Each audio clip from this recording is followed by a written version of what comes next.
A Ti, meu Deus amado, por essa rica oportunidade que o Senhor tem, Pai, nos concedido aqui nessa noite. Mais uma vez, Pai, que está Te adorando e glorificando o Teu nome. Pai, então, Pai, eu peço a Ti nessa hora, que o Senhor venha, Pai, abençoar os dizimistas, os ofertantes, meu Deus, da Tua casa. Pai, aquele que vai ofertar, aquele que não vai, o Senhor possa abençoar da mesma maneira, Pai. Porque só a presença de Deus aqui é a maior oferta, Pai, para o Senhor, em nome de Jesus. Deus, eu peço a Ti, Senhor, que toma, Pai, agora, Senhor, ó Pai, aleluia, nas Tuas mãos, o pastor Marco, que vai, Senhor, ministrar, Pai, a palavra nessa noite para nós, meu Pai, porque eu creio, sei que o Senhor já tem falado com ele, Pai, para que ele possa transmitir, Pai, para nós nessa noite, em nome de Jesus. Pai, eu te peço, prepara, Deus, o nosso coração, nossos ouvidos para ouvir a boa palavra, vinda, Senhor, diretamente, Pai, do Teu trono, ao encontro, Pai, do nosso coração nessa noite, em nome de Jesus, amém? Você que vai ofertar, pode trazer aquele que está embaixo, em nome de Jesus.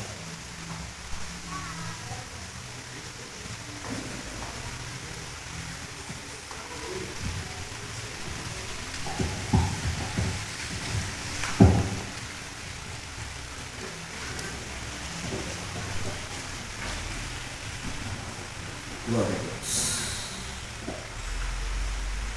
Amém, queridos. Salve os irmãos com a paz do Senhor. Amém? Por favor, abra sua Bíblia. Livro de Apocalipse, capítulo de número 2. Tanto tempo sem pregar aqui na igreja. Até choveu. E muito. Meu Deus. Mas nós louvamos a Deus por seu cuidado. Louvamos a Deus pelos seus feitos.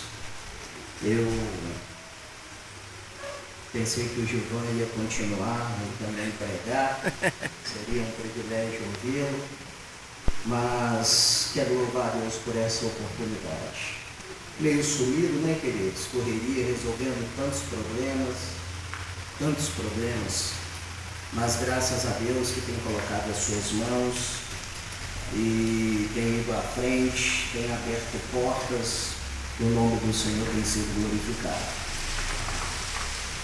Apocalipse capítulo 2, nós vamos ler a partir do versículo 8. Sei que o assunto está fresco na memória daqueles que estiveram aqui na última terça-feira. Imagino que o pastor Daniel tenha dado a lição de uma maneira brilhante, pois ele é um excelente professor. E eu quero falar um pouco nessa noite acerca do porquê que nós precisamos tanto de avivamento. Nós estamos aqui quintas após quintas, semanas após semanas, anos após anos, no famoso culto de avivamento. Mas para que nós necessitamos tanto de avivamento? Será que o avivamento seria simplesmente falar em outras línguas, pular, sapatear, ter dons espirituais? Será que o importante seria simplesmente isso? Ou será que há alguma coisa a mais? Quero pegar essa carta a essa igreja para sintetizarmos algumas coisas. Todos encontraram? Apocalipse capítulo 2. A partir do versículo 8. Ao anjo da igreja em Esmirna escreve: estas coisas diz o primeiro e o último, o que esteve morto e tornou a viver. Conheço a tua tribulação, a tua pobreza, mas tu és rico. E a blasfêmia dos que a si mesmos se declaram judeus e não são, sendo antes sinagoga de Satanás. Não temas as coisas que tens de sofrer. Eis que o diabo está para lançar em prisão algum dentre vós, para ser dispostos à prova, e tereis tribulação de 10 dias. Ser fiel até a morte, e dar-te-ei a coroa da vida. Quem tem ouvidos, ouça o que o Espírito diz às igrejas. O vencedor de nenhum modo sofrerá o dano da segunda morte. Pode se sentar. Aleluia. Queridos e amados em Cristo Jesus, o Senhor, Ele está se dirigindo à segunda igreja da sede da Ásia Menor. É interessante que na primeira igreja, a igreja de Éfeso, o Senhor vai fazer elogios, o Senhor vai fazer críticas, e depois o Senhor vai fazer promessas.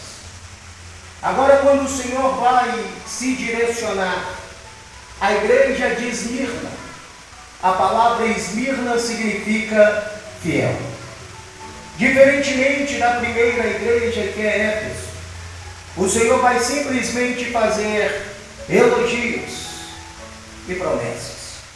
O Senhor não vai direcionar nenhuma crítica a esta igreja.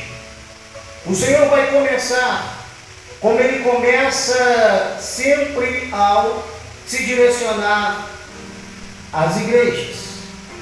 Ele vai enviar a sua mensagem ao anjo da igreja.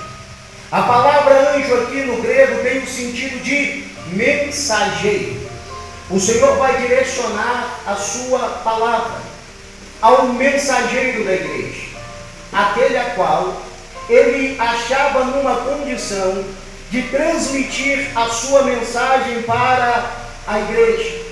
E o interessante, o que me chama a atenção, é que nenhum dos 7 mensageiros ou dos 7 anjos que vão receber a mensagem do Senhor, eles têm nome, eles têm título, eles têm cargo, eles têm posição. A única coisa que fica narrada é que eles são um mensageiro e que eles estão aptos para transmitir a mensagem que receberiam da parte de Deus para a igreja. Nós vamos aprender então que o pregador ele não precisa ter nome nem renome, que o pregador ele não precisa de título nem status. O que o pregador ele precisa é estar apto para ser um mensageiro fiel e transmitir para a igreja aquilo que ele recebe de Deus. É por isso que no Evangelho de João vai dizer que o enviado de Deus, este fala as palavras de Deus, porque Deus não lhe deu o Espírito sobre medida. O Senhor está transmitindo uma mensagem para o mensageiro da igreja, e este mensageiro deveria ser fiel em transmitir aquela mensagem. O Senhor começa, como de praxe, a se apresentar. Ele diz que Ele é o primeiro e que Ele é o último, ou seja, Ele deixa claro que Ele é o princípio e que Ele é o fim de todas as coisas. Tudo começa em Deus e tudo terminará em Deus. Tudo começa por causa de Deus e tudo terminará diante dele. Tudo começa por causa da sua vontade. Não é isso que diz Apocalipse capítulo 4, versículos 11 e 12? Que os 24 anciões, eles tiram as suas coroas, eles depositam aos pés do Senhor e eles declaram: digno é, Senhor e Deus nosso, de receber a honra, a glória, o louvor e a adoração, porque todas as coisas tu criaste sim, e por sua vontade vieram a existir. O ser humano precisa entender que a sua vida teve início em Deus, mas ele também precisa estar ciente de que o seu final é estar diante de Deus. O ser humano precisa entender que a vida não é só nascer, viver, morrer e acabou. O ser humano precisa entender que ele nasce por causa da vontade de Deus, que ele vai viver a sua vida, e ele não deveria viver a sua vida de qualquer maneira ou de qualquer forma. Afinal de contas, Paulo, escrevendo aos crentes de Corinto, vai dizer: quer comais, quer bebais, quer façais quaisquer outras coisas, vivam para a glória de Deus. A causa da vida do ser humano deveria ser glorificar a Deus. Deus criou o ser humano para este glorificar o seu nome em suas ações, em suas palavras, em sua conduta, em sua vida, como filho, como pai, como marido, como esposa, como amigo, como cidadão, como empregado, como empregador. Todos nós devemos viver uma vida que glorifique a Deus, porque inevitavelmente todos nós um dia estaremos diante de Deus. Agora o Senhor vai dizer: eu estive morto, mas vivo estou. É interessante o Senhor empregar essa figura de linguagem para esta igreja, porque a igreja de Esmirna, ou a cidade de Esmirna, ela também experimentou esse mesmo sentimento, porque ela foi fundada aproximadamente 1000 anos antes de Cristo. 600 depois de Cristo, ela vai ser atacada, ela vai ser destruída, ela vai ser reduzida a pó. Porém, um dos generais de Domiciano, ele vai pegar e ele vai restaurar aquela cidade do pó, ele vai reerguê-la, ele vai levantá-la novamente e trazê-la de volta à vida. Esmirna era uma das maiores cidades daquela região. Esmirna era a cidade mais bela, a cidade mais próspera, tanto que ela vai disputar com Éfeso em algumas questões e ela vai ganhar, por exemplo, para se ter uma estátua do imperador da época, onde era o centro de adoração. Aquela cidade foi erguida do pó, ela estava morta, voltou a viver, mas inevitavelmente ele sabia: um dia todos morrerão de novo. Aí Jesus se apresenta dizendo: eu sou aquele que estive morto e vivo estou, e tornei a viver.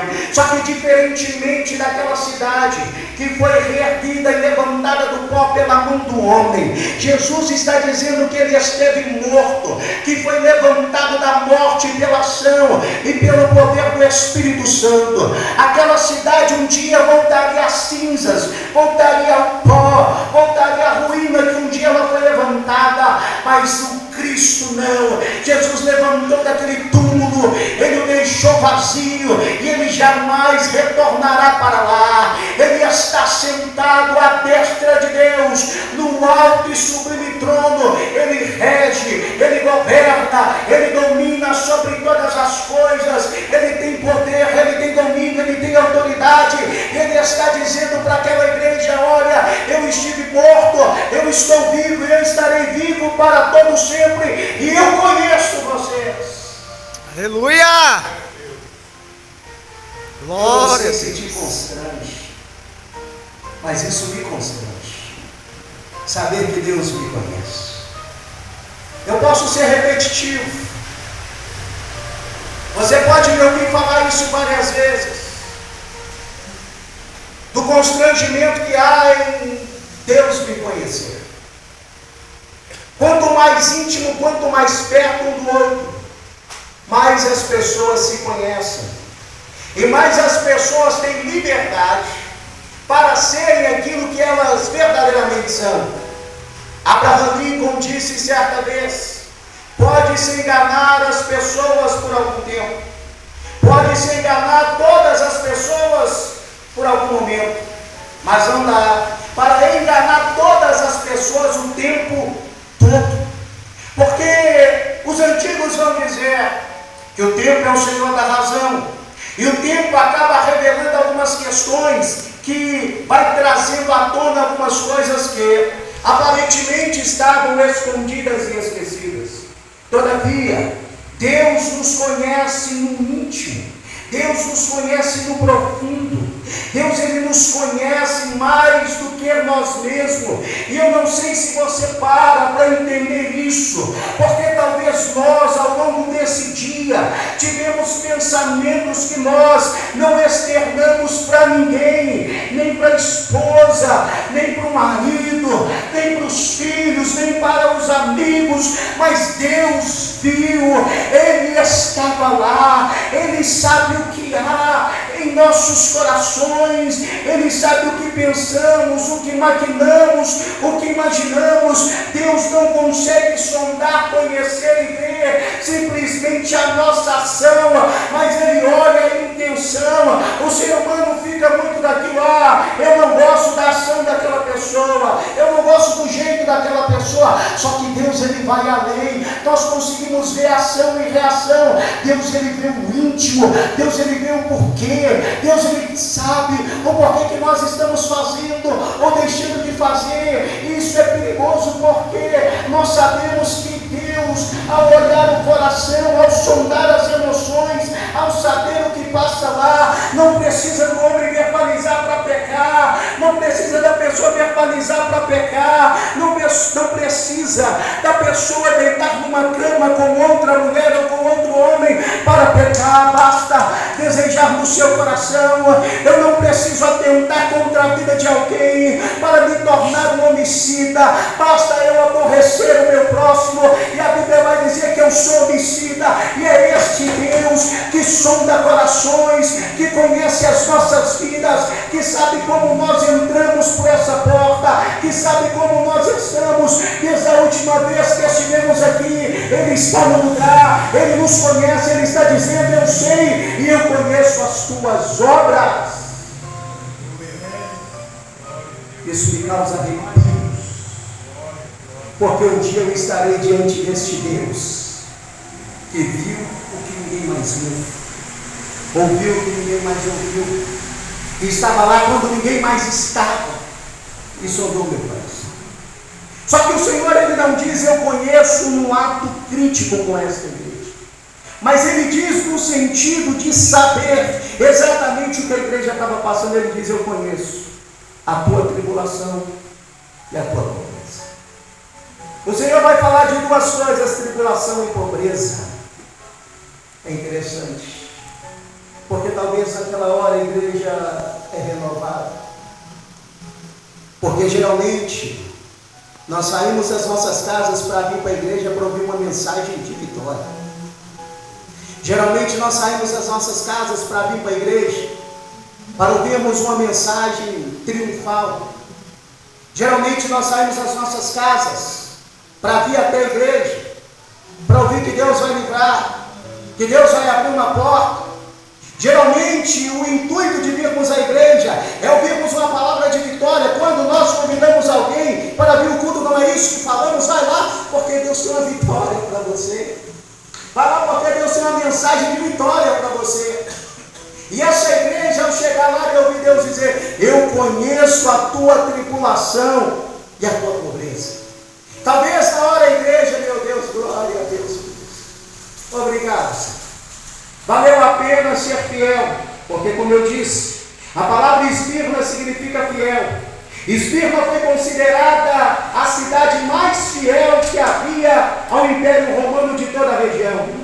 E Cristo está dizendo que a igreja de Esmirna era a igreja mais fiel a Ele. Em contraste com a população que era fiel a Roma e ao imperador, aquela igreja era fiel a Cristo, era fiel a Deus, era fiel aos mandamentos, era fiel às Escrituras, era fiel à vontade do Senhor. E mesmo ela sendo fiel, entenda isso, ela enfrenta tribulação e pobreza. Para essa geração, é difícil assimilar um crente fiel com tribulação e com pobreza. Não pode. Não, se é fiel e está sofrendo, não, tem alguma coisa errada.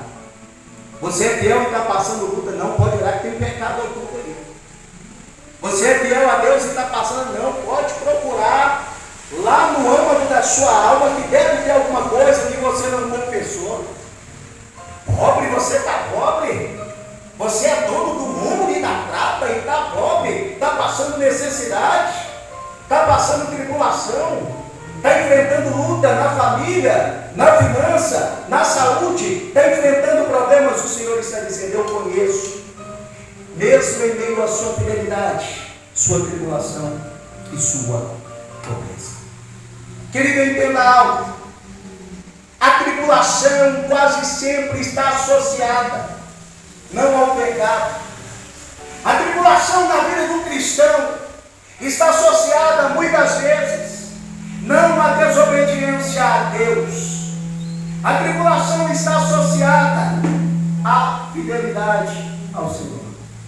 É por isso que Salmos 34, no versículo 18 e 19, vai dizer: muitas são as aflições de Deus, mas o Senhor o livra de todas, sem deixar que nenhum de seus ossos se quebre.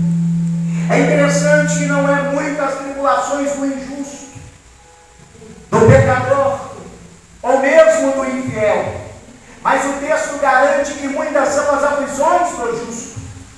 João, capítulo 16, versículo 33. O Senhor, ele está reunido com os seus discípulos, e ele vai falar para os seus discípulos: eu tenho vos dito isto, para que em mim vocês tenham paz, porque no mundo vocês terão aflições. Olha isso. Eu tenho vos dito isto, para que em mim vocês tenham paz, porque no mundo vocês terão aflições. E o Senhor termina dizendo: mas tem de ânimo, eu venci o mundo. Você já leu Atos capítulo 14, versículo 22? Paulo e Barnabé haviam tomado uma baita de uma surra, foram expulsos de uma cidade depois de serem usados por Deus, tiveram que fingir de morto para não serem mortos. E quando os outros discípulos vão olhar para Paulo e para Barnabé, com as marcas, vão dizer: tenho-vos dito isso, confirmando o ânimo dos discípulos, os exortando a permanecerem firmes na fé, pois nos importa adentrar no reino de Deus por meio de muitas tribulações. Deixa eu te falar: a tribulação na vida de um cristão não é opcional, é condição. O crente entra no céu por meio de muitas tribulações, e agora o Senhor está direcionando a uma igreja fiel e está dizendo: eu vejo a sua tribulação e a sua pobreza. A igreja está na cidade mais rica da região, em contraste, ela é pobre em decorrente aquilo que ela vive. Mas é interessante que para outra igreja que se acha rica, o Senhor vai dizer: você é pobre. Mas para essa igreja que se declara pobre, o Senhor vai dizer: você é rica. Mesmo em meio à tribulação, mesmo em meio à perseguição, mesmo em meio à pobreza, o Senhor está dizendo: você é rica.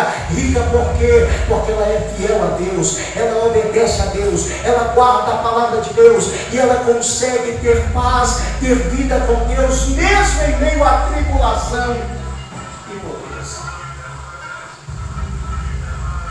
Talvez quando eles escutam isso, eles pensam: bom, já que o Senhor está vendo, Ele vai cessar tudo isso.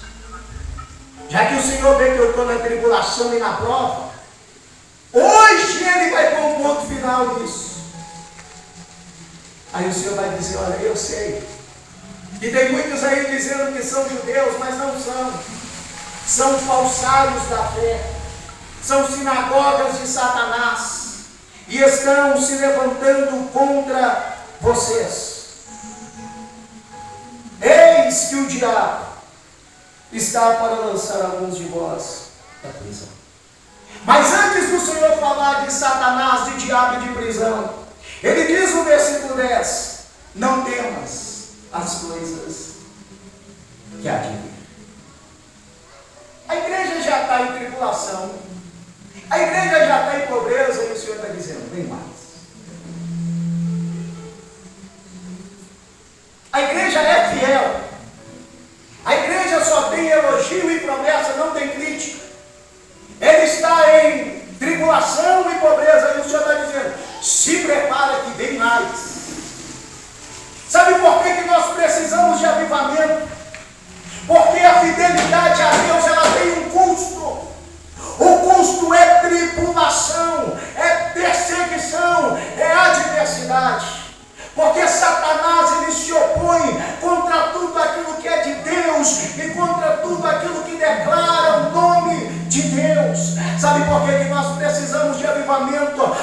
as coisas tendem a piorar. Sabe por que nós precisamos de avivamento?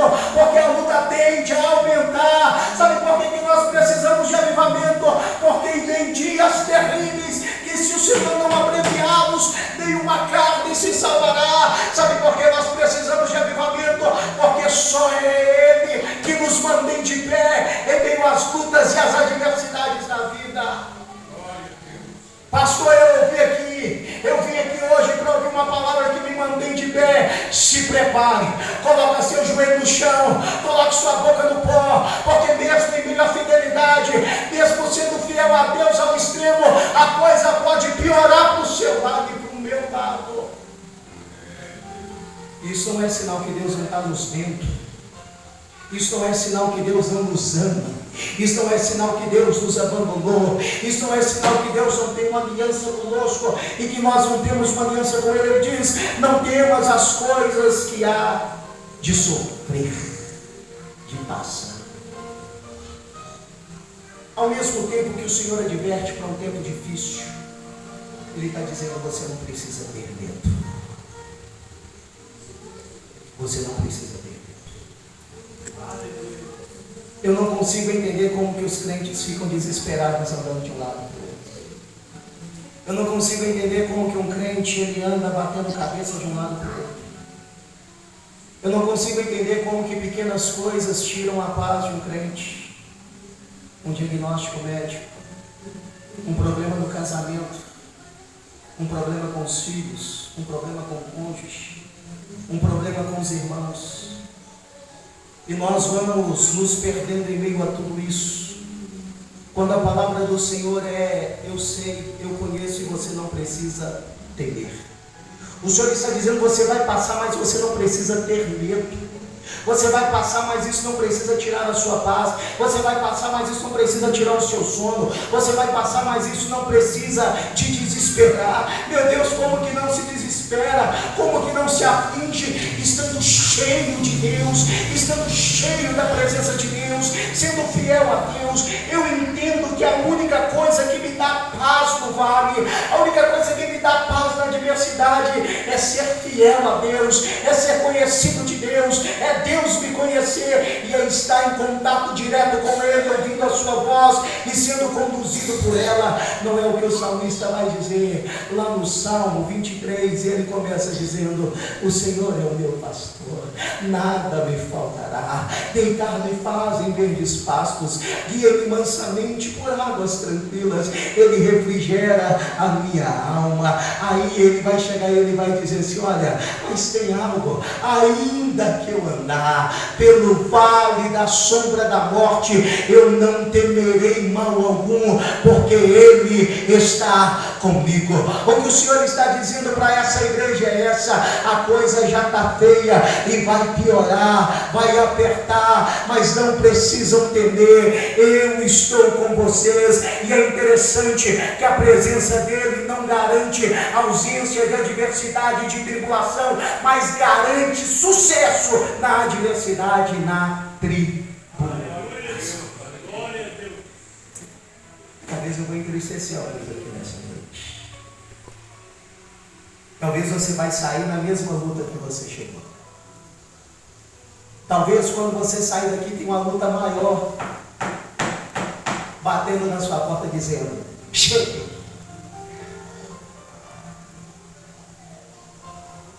Mas eu tenho uma palavra para te dizer. O Senhor chegou primeiro. O Senhor está conosco. Ele está dizendo: você não precisa temer. Você não precisa ter medo. Você não precisa ter medo. E aí o Senhor continua dizendo: olha, eis que o diabo, ele está para lançar em prisão alguns de vós. Vocês serão postos à prova. Vocês terão uma tribulação de 10 dias.